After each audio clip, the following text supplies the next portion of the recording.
abin ne yana bani mamaki. Wannan wani irin musulunci muke yi?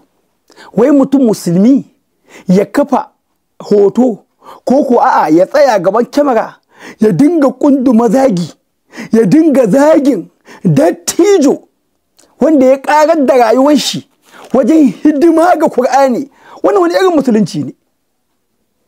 Annabi Muhammadu kansa sai da Allah ya ce masa id'u ila sabili rabbika bil hikmati, wa'azi in za ka yi zuwa ga hanyar Allah ka yi shi da hikima wa mau'izatul hasana, ka kuma yi wa'azi wacce take mai kyau.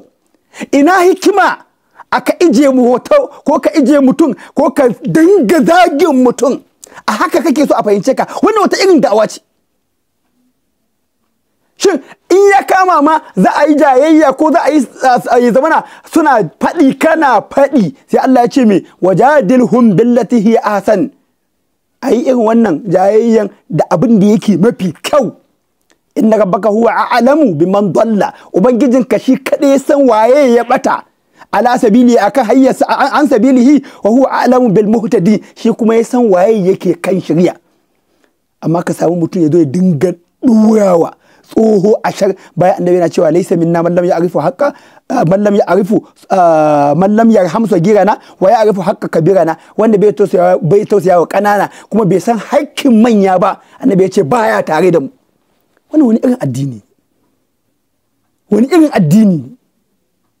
Sannan a haka mutane suke so a yi koyi da ku? Wallahi da haka da awon musulunci yake, na imani da Allah bai yi tsammanin akwai wanda zai shiga ba zuwa yanzu. Hai Allah ga addinin kana, Allah ga addinin kana. Duk wanda yake kokarin assasa ko ɗabbaka koyarwa irin ta manzanka, Allah ka taimake shi. Wanda ko yake kokarin tarwatsa koyarwa ta manzanka ya ma kori wanda suke cikin addinin, Allahumma alaika bihi